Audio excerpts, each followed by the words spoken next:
Mesdames, Messieurs, bonsoir. Merci de nous rejoindre pour cette nouvelle édition d'Info Pacifique. Voici les grands titres de l'actualité.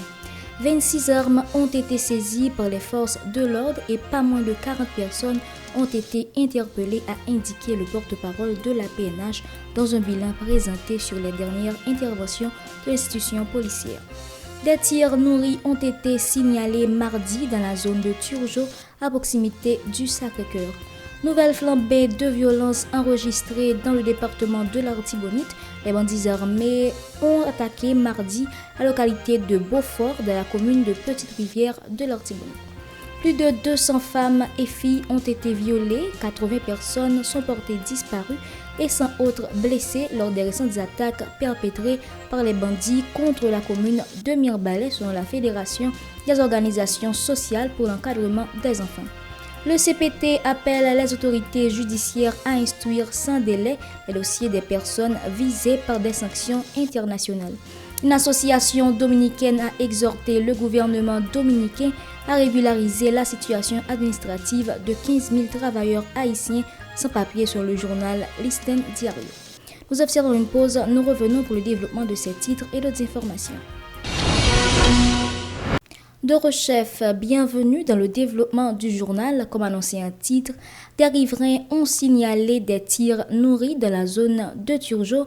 Les forces de l'ordre ont largué un drone explosif à proximité de l'église Sacré-Cœur de Turgeau dans le cadre d'une opération contre les bandits armés.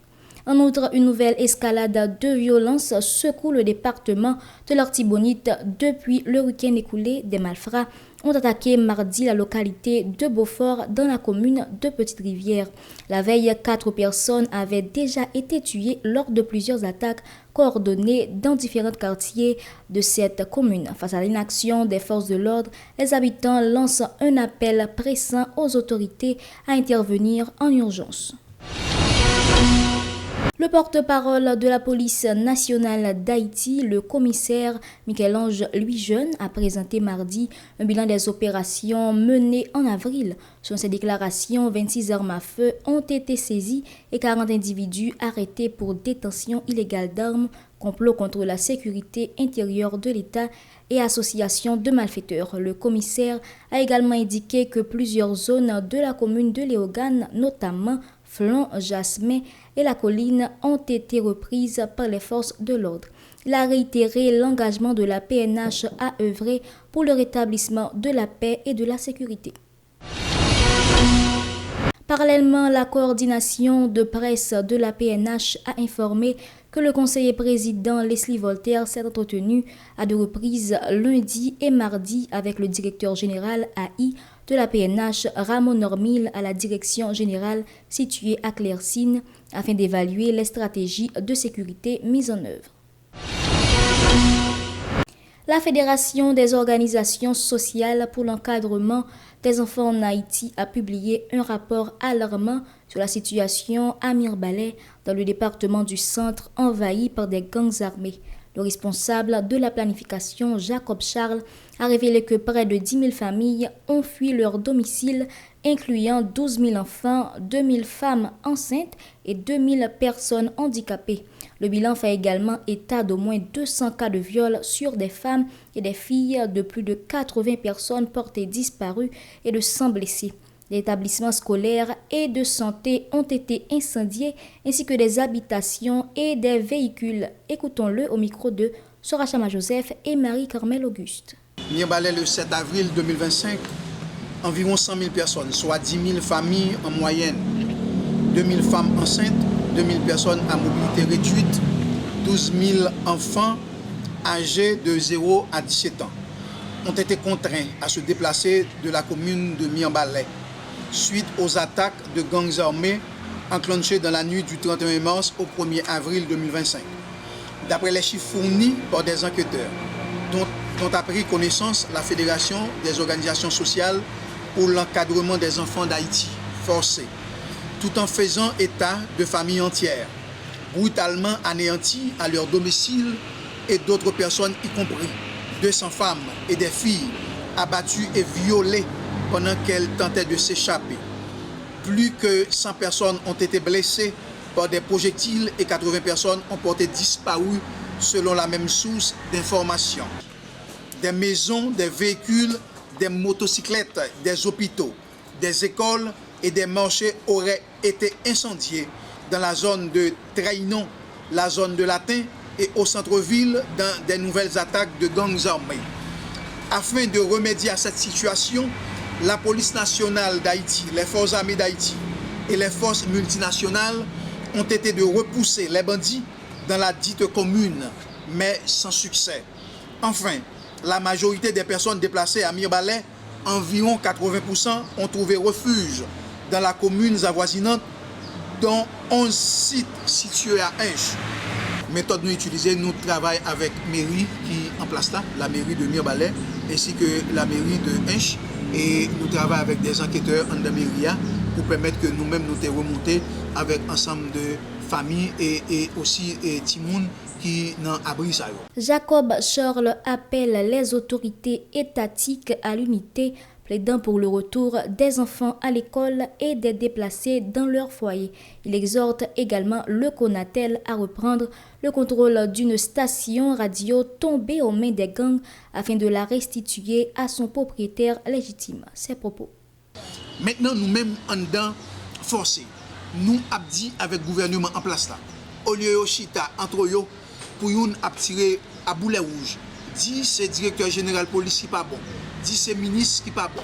Dit c'est commissaire gouvernement qui pas bon. On nous met tête nous ensemble et nous demandé avec CPTA pour prendre toutes les mesures qui se posent pour permettre que Mirbalais et famille ça yo qui retrouvent dans des camps de fortune pour retourner dans le quartier respectif et retourner la caillou gens que te qu'on vive et avant et nous-mêmes c'est que nous demandé et permettre que avec monsieur sans foi ni noyau et pour la justice servir contre eux pour mettre hors d'état de nuire pour société capable de retourner vivre gens que te qu'on vive avant c'est ça nous-mêmes nous gagnons comme recommandation en dedans forcé. Eh bien qu'on a tel qu'on devoir c'est permettre que yo suspende et station ça émettre et pour permettre que la population et avec et responsable station est capable de rallonger souffle et pour permettre que bandits ça yo pas émettre des émissions et pour pas déranger et Tempantimounio ainsi que population et qui qu'on a écouté et station ça et qui très écouté dans Mirbalais. Et premier bagage que nous faisons c'est ce que nous essayons de faire là et nous passer par période de sensibilisation et même nous comme nous identifier et dans qui abriquerait et n'a préparé semaine cap vinilan des kits pour aller et venir en aide. Le parti politique Collège national des démocrates a critiqué le conseil présidentiel de transition. Le porte-parole du CND, Richcord Léon, a dénoncé l'inefficacité du pouvoir en place, accusant le CPT de n'avoir accompli aucun des objectifs de sa mission. Il a également pointé du doigt des actes présumés de corruption au sein du gouvernement. Ses propos au micro d'Aubert Charles et Joseph-Philippe François. CND décidé de mettre projecteur sur la situation qui a ravagé le pays d'Haïti depuis plusieurs années. Côté membre, CPT Yotou gagne l'année depuis une tête pour voir ça. Nous avons rappelé, messieurs dames représentants CPT Yo, tu as pour mission d'organiser référendum, élection, mettre sécurité dans le pays, renforcer l'institution de l'État et créer ces économies noires qui sont plusieurs années. C'est bac la fait. Aujourd'hui, le pays a vécu une crise qui est très difficile et qui a affecté tout le monde. Dans ce contexte, l'institution affaiblit chaque jour plus. Manque de coordination et de transparence dans le conseil présidentiel de transition représentait un gros obstacle pour l'établissement de l'ordre et de la stabilité. Pendant que le peuple a obtenu changement, espoir et bonne direction pour sauver le pays. Membres du conseil ont montré qu'ils ne sont pas capables de mettre tête ensemble, coordonner et puis prendre des décisions qui sont basées sur l'intérêt général de la population. Premièrement, nous remarquons qu'il y a un manque grave de coordination dans le temps membres KPT. Chaque membre semble avoir un agenda par eux, a fait des déclarations contradictoires, a pris position qui ne reflète pas l'unité et ça mettait plus de confusion dans l'esprit nous-mêmes qu'à observer. Deuxièmement, il y a un manque de transparence. Je ne dis pas, peuple haïtien prend un complot côté gouvernement a gaspillé pile l'argent, soit pour renseignement, renforcement de la police, situation urgence, personne ne va vraiment connaître ou bien comprendre côté l'argent ça a passé. C'est un pile dépenses sans contrôle et puis dans un contexte crise côté pas aucune mesure qui prend bon côté gouvernement pour réduire dépenses l'État. Le porte-parole du CND appelle à une prise de conscience collective et à l'engagement des différents acteurs pour faire face à la crise multidimensionnelle que traverse le pays. Suivons-le. Accord 3 avril 2024 là, te vend conseil présidentiel transition comme un espoir pour rétablir un minimum de stabilité politique après commencer sur route de développement dans le pays. Malheureusement, nous remarquons un scandale de corruption qui mettait le pays dans plus de crise toujours.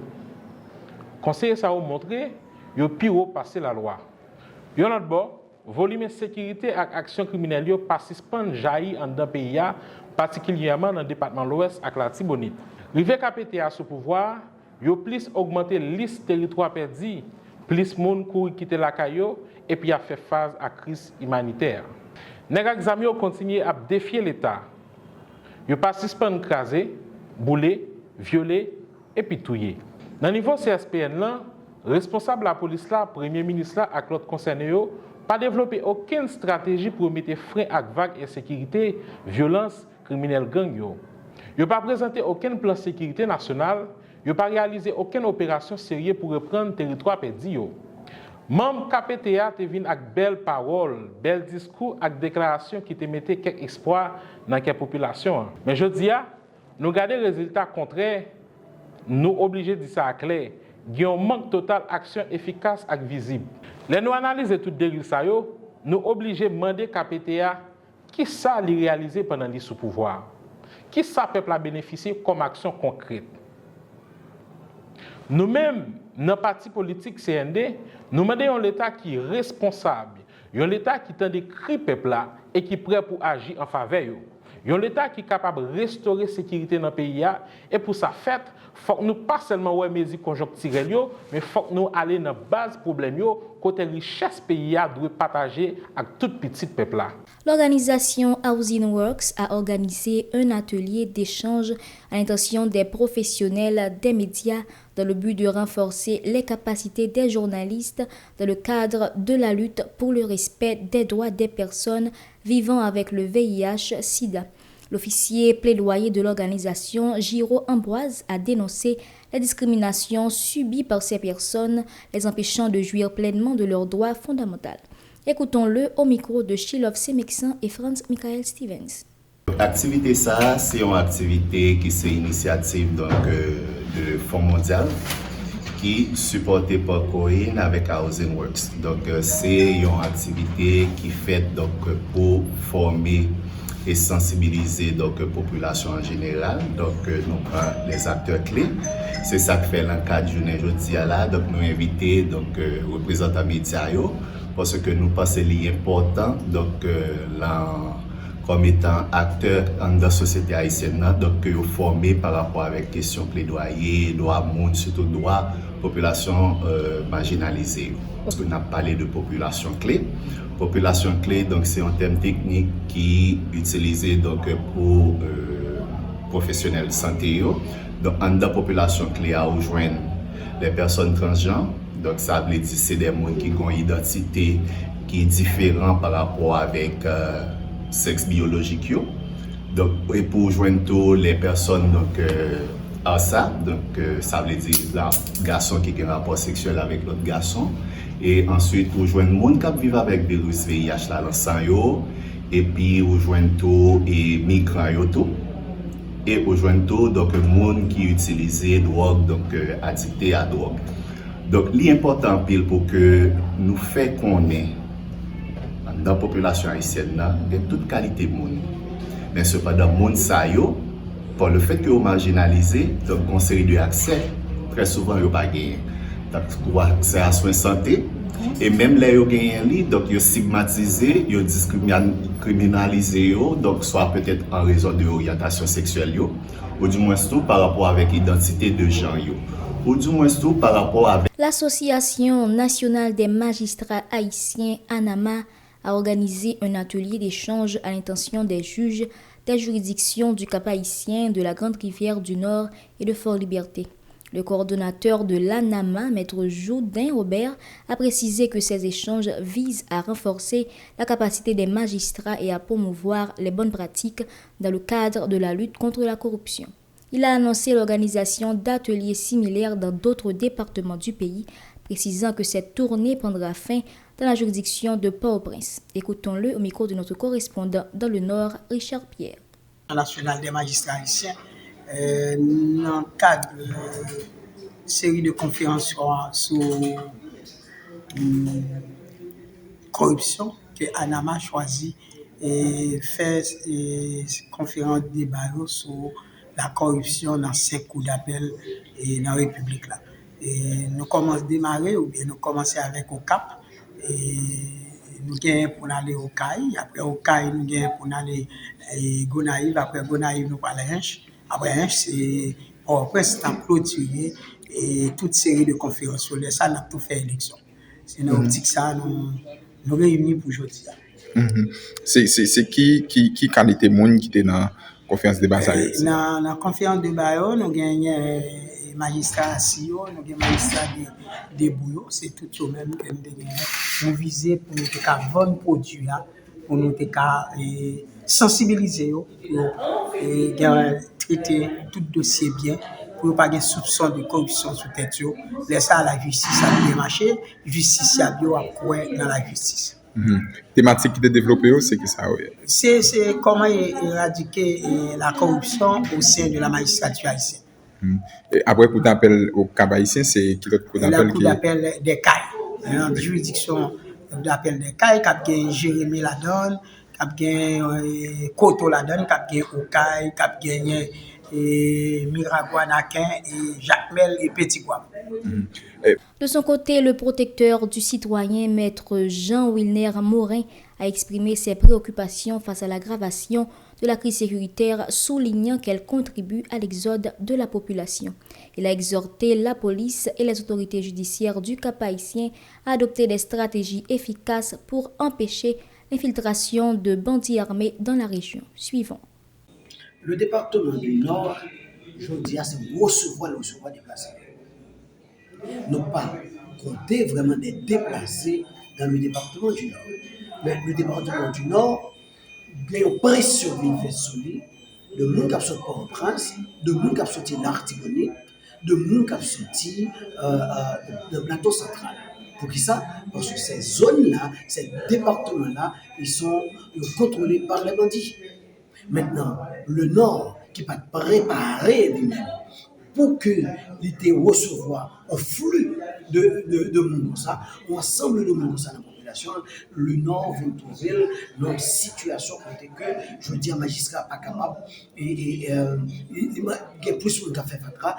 Moi-même, écoutez, je ne suis pas un technicien, ni un expert en sécurité, mais vous avez une bagarre que nous sommes capables de dire, et vous allez voir ça, vous avez le rapport, vous allez voir ça dans le mot du protecteur. Moi, ouais, que Gangio étudier mode de procéder la police nationale, et on prend la police nationale à revers, on prend la police nationale à contre-coup. Donc, de même que la police a procédé de façon de mener l'opération, et c'est là que Bandi prend dans différentes stratégies que la police a lui-même mis en place. Nous croyons que la police a capable de prendre à revers tout, à contre-coup tout, parce que c'est aux techniciens, ils sont capables tout simplement d'étudier les stratégies, mode opératoire Gambio, au moins ils sont capables de mettre Gambio, faire échec au Gambio. Mesdames, Messieurs, c'est la fin de ce journal. Merci de l'avoir suivi. Restez branchés la télévision Pacifique pour la suite de la programmation. Au revoir.